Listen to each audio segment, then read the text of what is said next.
ಜೈ ಶ್ರೀಮನ್ನಾರಾಯಣ.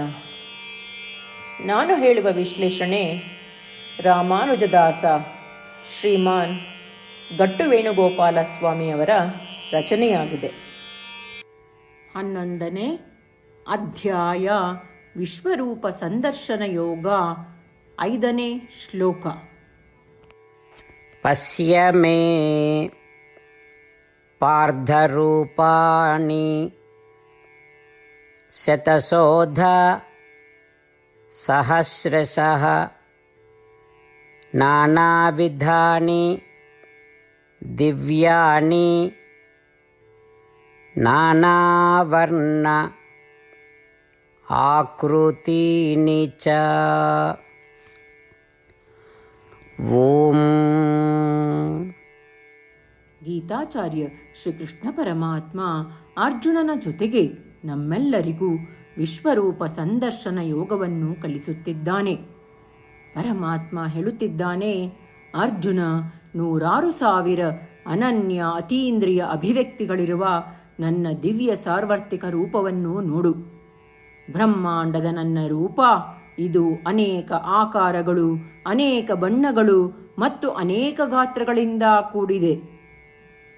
ಅದರಂತೆ ಶ್ರೀಕೃಷ್ಣ ಪರಮಾತ್ಮನು ಅರ್ಜುನನು ಬಹಳ ಸಂತೋಷದಿಂದ ಮಾಡಿದ ಪ್ರಾರ್ಥನೆಯನ್ನು ಪುರಸ್ಕರಿಸುವ ಮೂಲಕ ಅರ್ಜುನನಿಗೆ ತನ್ನ ವಿಶ್ವರೂಪವನ್ನು ತೋರಿಸುತ್ತಿದ್ದಾನೆ. ನಾವು ಅರ್ಜುನನ ಸ್ಥಾನದಲ್ಲಿರೋಣ ಮತ್ತು ಶ್ರೀಕೃಷ್ಣ ಪರಮಾತ್ಮನ ವಿಶ್ವರೂಪವನ್ನು ಕೇಳಲು, ನೋಡಲು, ಅನುಭವಿಸಲು, ಆನಂದಿಸಲು ಪ್ರಯತ್ನಿಸೋಣ. ಶ್ರೀಕೃಷ್ಣ ಪರಮಾತ್ಮ ಅಥವಾ ಶ್ರೀಮನ್ನಾರಾಯಣನಿಗೆ ಶರಣಾಗಿ ನಮ್ಮ ಜೀವನವನ್ನು ಸಾರ್ಥಕಗೊಳಿಸಲು ಪ್ರಯತ್ನಿಸುತ್ತಿರುವಾಗ ನಾವೆಲ್ಲರೂ ಶ್ರೀಕೃಷ್ಣ ಪರಮಾತ್ಮನ ಮಾತುಗಳನ್ನು ಶ್ಲೋಕದ ರೂಪದಲ್ಲಿ ಹಾಗೆಯೇ ಪುನರಾವರ್ತಿಸಲು ಪ್ರಯತ್ನಿಸೋಣ. ಪಶ್ಯ ಮೇ ಪಾರ್ಧರೂಪಾಣಿ ಶತಶೋಧ ಸಹಸ್ರಶಃ ನಾನಾವಿಧಾನಿ ದಿವ್ಯಾನಿ ನಾನಾವರ್ಣ ಆಕೃತೀನಿ ಚ. ಗೀತೆಯ ಸತ್ವ ಮತ್ತು 8 ಭಾಷೆಗಳು. ಶ್ರೀಕೃಷ್ಣ ಪರಮಾತ್ಮ ಉಪದೇಶಿಸಿರುವ ಶ್ರೀಮದ್ ಭಗವದ್ಗೀತೆಯ ಪೂರ್ಣಸತ್ವ. ಅಧ್ಯಾಯ 18, 65ರಿಂದ 70 ಶ್ಲೋಕಗಳಲ್ಲಿ 8 ಕಾರ್ಯಗಳನ್ನು ಮಾಡಬೇಕಾಗಿದೆ. ಶ್ರೀಕೃಷ್ಣ ಹೇಳುತ್ತಾನೆ, ಈ 8 ಕಾರ್ಯಗಳನ್ನು ಯಾರು ಅನುಸರಿಸುತ್ತಾರೋ ಅವರನ್ನು ನಾನು ಪ್ರೀತಿಸುತ್ತೇನೆ. ನಾನು ಆ ಭಕ್ತರನ್ನು ಎಲ್ಲ ವಿಧದ ಮಾರ್ಗಗಳಲ್ಲೂ ಸಂರಕ್ಷಿಸುತ್ತೇನೆ.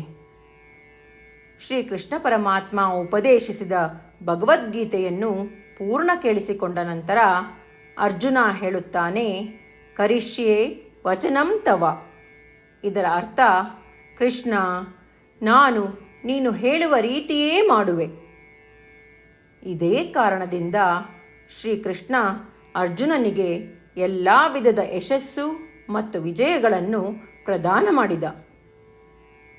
ನಾವು ಈ 8 ಕರ್ಮಗಳನ್ನು ಮಾಡುತ್ತೇವೆ ಎಂದು ಪರಮಾತ್ಮನಿಗೆ ನಮ್ಮ ಪ್ರತಿಜ್ಞೆಯನ್ನು ಮಾಡೋಣ.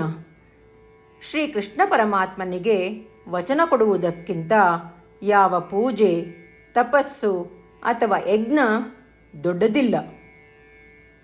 ನಾವು ಮಾಡಬೇಕಾಗಿರುವ ಈ 8 ಪ್ರತಿಜ್ಞೆಗಳನ್ನು ನಾನು ಹೇಳುವೆ. ನೀವೆಲ್ಲರೂ ದಯವಿಟ್ಟು ಮನಸ್ಸು ಮತ್ತು ಹೃದಯದಿಂದ ಯೋಚಿಸಿ. ಈ ರೀತಿ ಶ್ರೀಕೃಷ್ಣನಿಗೆ ವಚನ ಕೊಡುವುದರಿಂದ ನಾವೆಲ್ಲರೂ ಸಂತೋಷದಿಂದ ಪ್ರಕಾಶಿಸುತ್ತಿರುವ ಶ್ರೀಕೃಷ್ಣನ ಮುಖವನ್ನು ದೃಶ್ಯಕರಿಸೋಣ ಮತ್ತು ಆನಂದವನ್ನು ಅನುಭವಿಸೋಣ. ಜೈ ಶ್ರೀಮನ್ನಾರಾಯಣ.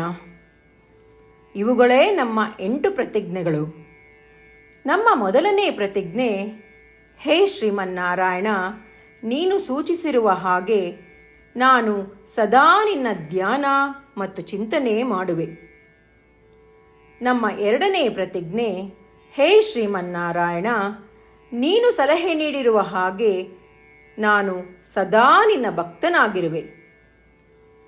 ನಮ್ಮ ಮೂರನೇ ಪ್ರತಿಜ್ಞೆ, ಹೇ ಶ್ರೀಮನ್ನಾರಾಯಣ, ನಾನು ನನ್ನ ಎಲ್ಲ ಕರ್ಮಗಳನ್ನು ನಿನ್ನ ಸೇವೆ ಮತ್ತು ನಿನ್ನ ಸಂತುಷ್ಟಿಗಾಗಿ ಮಾಡುವೆ. ನಮ್ಮ 4ನೇ ಪ್ರತಿಜ್ಞೆ, ಹೇ ಶ್ರೀಮನ್ನಾರಾಯಣ, ಅನುಸರಿಸಲು ನೀನು ಹೇಳಿರುವ ಹಾಗೆ ನಾನು ನಿನಗೆ ಸೇರಿದವನೆಂದು ಶ್ರೇಷ್ಠ ನಂಬಿಕೆ ಇದೆ. ಮತ್ತು ನಾನು ಸದಾ 2 ಕೈಗಳನ್ನು ಜೋಡಿಸಿ ನಿನಗೆ ನಮಸ್ಕಾರ ಮಾಡುತ್ತೇನೆ ಮತ್ತು ನಿನ್ನನ್ನು ಪೂಜಿಸುತ್ತೇನೆ. ನಮ್ಮ 5ನೇ ಪ್ರತಿಜ್ಞೆ: ಹೇ ಶ್ರೀಮನ್ನಾರಾಯಣ, ನಿನ್ನ ವಚನಗಳನ್ನು ಸ್ಮರಿಸುತ್ತೇನೆ. ಮಾಮೇಕಂ ಶರಣಂ ವ್ರಜ.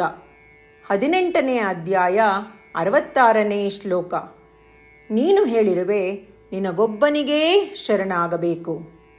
ಶ್ರೀಮನ್ನಾರಾಯಣ, ನಿನಗೊಬ್ಬನಿಗೇ ಶರಣಾಗುವೆ. ನಮ್ಮ 6ನೇ ಪ್ರತಿಜ್ಞೆ: ಹೇ ಶ್ರೀಮನ್ನಾರಾಯಣ, ನಿನ್ನ ವಚನಗಳನ್ನು ಸ್ಮರಿಸುತ್ತೇನೆ. ಮಾ ಶುಚಃ. 18ನೇ ಅಧ್ಯಾಯ 66ನೇ ಶ್ಲೋಕ. ನೀನು ನಮಗೆ ಪುನರ್ ಆಶ್ವಾಸನೆ ನೀಡಿದ್ದೀಯ, ದುಃಖಿಸಬೇಡವೆಂದು. ನಾನು ಎಂದಿಗೂ ದುಃಖಿಸುವುದಿಲ್ಲ. ನಮ್ಮ 7ನೇ ಪ್ರತಿಜ್ಞೆ: ಹೇ ಶ್ರೀಮನ್ನಾರಾಯಣ, ನೀನು ಶ್ರೀಮದ್ ಭಗವದ್ಗೀತೆಯನ್ನು ನಮಗಾಗಿ ಉಪದೇಶಿಸಿ ಅನುಗ್ರಹಿಸಿ ಮತ್ತು ಆಶೀರ್ವದಿಸಿದ್ದೀಯ. ನಾನು ಕನಿಷ್ಠ 1 ಶ್ಲೋಕವನ್ನು ದಿನಾ ಪಠಿಸುವೆ ಅಥವಾ ಕೇಳಿಸಿಕೊಳ್ಳುವೆ ಎಂದು ನಾನು ಪ್ರತಿಜ್ಞೆ ಮಾಡುವೆ. ನಮ್ಮ 8ನೇ ಪ್ರತಿಜ್ಞೆ: ಹೇ ಶ್ರೀಮನ್ನಾರಾಯಣ, ನೀನು ಮನುಷ್ಯ ಸಮುದಾಯಕ್ಕೆ ಗೀತೆ ಉಪದೇಶಿಸಿದೆ.